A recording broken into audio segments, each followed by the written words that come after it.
So say we'll be always, always. Say it will be you and me till the old days.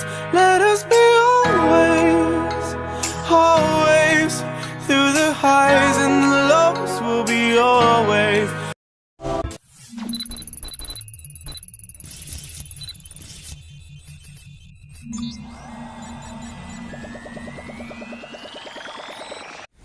Assalamualaikum warahmatullahi wabarakatuh. Perkenalkan, nama saya Muhammad Saiful Anwar dari kelas Manajemen Angkatan 2018.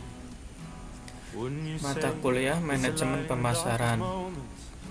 Di sini saya akan menjelaskan makalah saya tentang melaksanakan riset pemasaran dan meramalkan permintaan.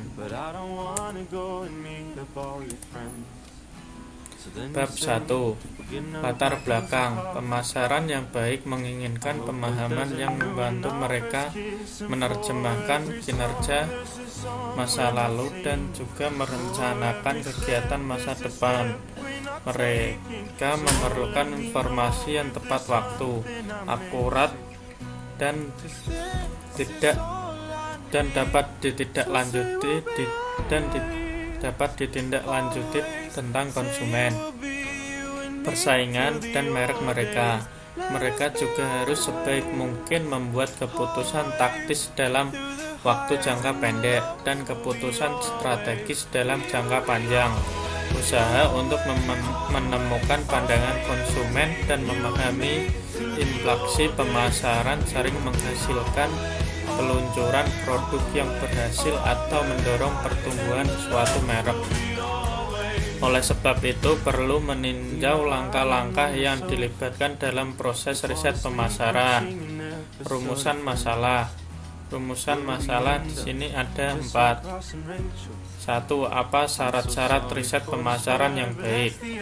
2. Apa syarat-syarat ukuran yang baik untuk mengukur produktivitas pemasaran? 3. Bagaimana pemasaran dapat menilai tingkat pengambilan dari investasi yang mereka tanamkan pada pengeluaran pemasaran? 4. Bagaimana perusahaan dapat mengukur dan meramalkan permintaan secara lebih akurat?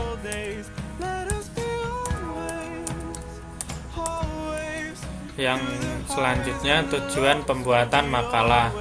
1. Mengetahui riset pemasaran yang baik. 2. Mengetahui cara yang digunakan dalam mengukur produktivitas pemasaran. 3. Mengetahui cara pemasar menilai pendapatan investasi dari pengeluaran pemasaran. 4. Mengetahui cara perusahaan mengukur dan meramal permintaan secara lebih akurat. Selanjutnya, bab 2. Sistem riset pemasaran. Para manajer pemasaran sering meminta perusahaan lain untuk melakukan kajian atau riset pemasaran secara formal mengenai masalah dan peluang tertentu. Tugas periset pemasaran adalah membuat pandangan tentang sikap dan perilaku pembelian pelanggan. Mereka biasanya meminta survei pasar, pengujian preferensi produk, ramalan penjualan menurut wilayah, atau evaluasi terhadap iklan. Perusahaan sendiri dapat memperoleh riset pemasaran melalui berbagai cara. Perusahaan riset pemasaran terbagi ke dalam 3 kelompok berikut ini, yaitu 1. Perusahaan riset jasa. Sindikasi adalah perusahaan ini mengumpulkan informasi perdagangan dan konsumen yang kemudian dijual dengan memungut uang jasa. Contoh, Nielsen Media Research, Sami, atau Burke. 2. Perusahaan riset pemasaran sesuai pesanan adalah perusahaan ini dipakai untuk menjalankan proyek riset khusus. Yang ketiga, perusahaan riset pemasaran lini terspesialisasi adalah perusahaan ini memberikan jasa riset yang terspesialisasi. Contohnya adalah perusahaan jasa lapangan yang menjual jasa wawancara di lapangan kepada perusahaan lain. Selanjutnya, proses riset pemasaran. Pada tahap ini ada beberapa cara untuk proses riset pemasaran, diantaranya adalah 1. Mendefinisikan masalah, alternatif keputusan dan tujuan riset. 2. Menyusun rencana riset. 3. Mengumpulkan informasi. 4. Menganalisis informasi. 5. Menyajikan hasil temuan. 6. Mengambil keputusan. Selanjutnya, hambatan penggunaan riset pemasaran. Walaupun riset pemasaran tumbuh pesat, banyak perusahaan yang masih saja gagal memanfaatkannya secara memadai atau tepat kepada beberapa alasan berikut.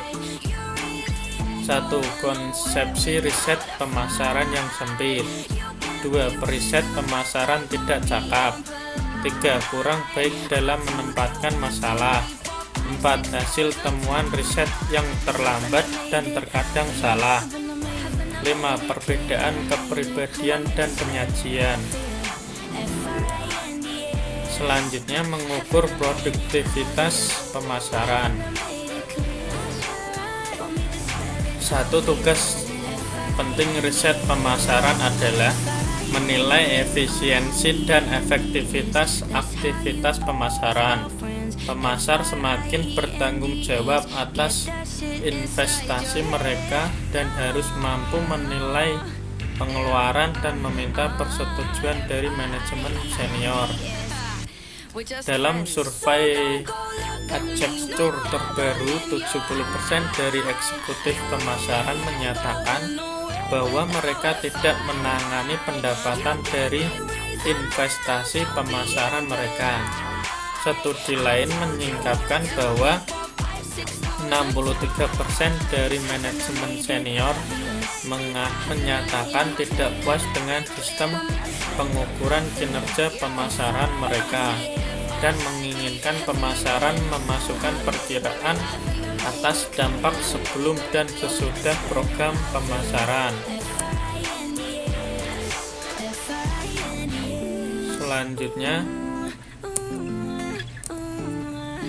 Selanjutnya mengukur kinerja rencana pemasaran. Manajer dapat menggunakan 4 alat untuk memeriksa kinerja rencana, yaitu 1. Analisis penjualan. Terdiri dari pengukuran dan evaluasi penjualan yang sesungguhnya dalam kaitannya dengan sasaran. 2. Analisis pangsa pasar. Penjualan perusahaan tidak mengungkapkan seberapa baik kinerja perusahaan tersebut dibandingkan dengan pesaing. Diukur dengan 3 cara, yaitu keseluruhan pangsa pasar yang dilayani, dan pangsa pasar relatif. 3. Analisis biaya atas penjualan pemasaran. Pengendalian rencana tahun meminta kepastian bahwa perusahaan tersebut tidak mengeluarkan biaya yang terlalu banyak untuk meraih sasaran penjualan. 4. Analisis keuangan adalah rasio biaya atas penjualan seharusnya dianalisis dalam kerangka kerja keuangan menyeluruh untuk menentukan bagaimana dan di mana perusahaan tersebut menghasilkan uangnya. 5. Analisis profitabilitas pemasaran.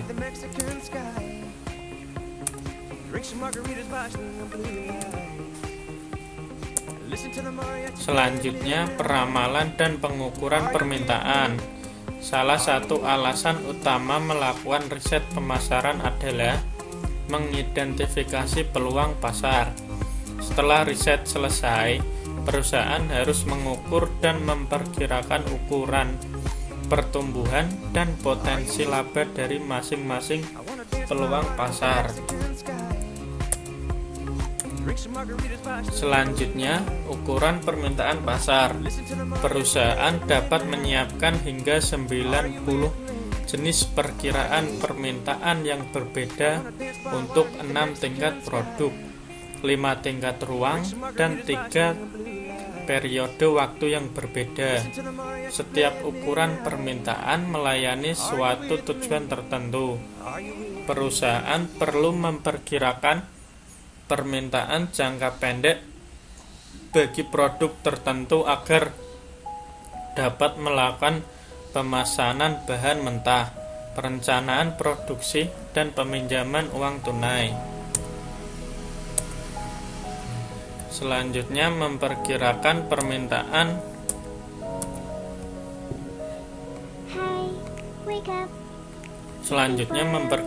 permintaan masa depan. Suatu perusahaan biasanya menyiapkan peramalan ekonomi makro lebih dahulu, lalu diikuti dengan peramalan industri, kemudian peramalan penjualan perusahaan. Semua peramalan dibuat berdasarkan satu dari 3 basis informasi: apa yang dikatakan orang, atau apa yang dilakukan orang, atau apa yang telah dilakukan orang. Dengan menggunakan apa yang dikatakan orang, diperlukan survei tentang pendapat pembeli atau orang yang dekat dengan pembeli, seperti pendapat warga niaga atau pendapat ahli. Membuat peramalan berdasarkan apa yang dilakukan orang berarti menempatkan produk dalam pasar uji untuk mengukur respon pembeli. Selanjutnya, bab 3. Kesimpulan. Dari makalah yang telah kami susun sedemikian rupa, dapat ditarik kesimpulan bahwa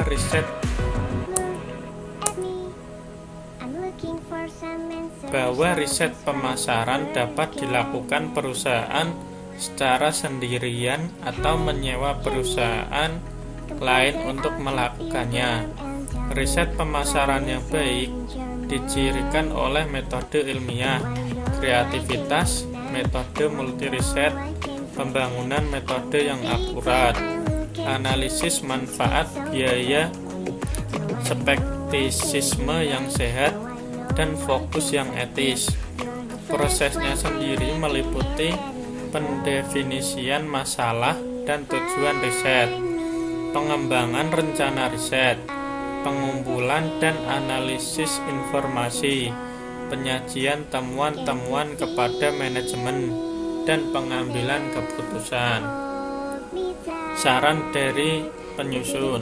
Penyusun mengharapkan kritik dan saran yang membangun guna perbaikan makalah ini, sehingga makalah ini lebih bermanfaat dalam proses belajar mengajar.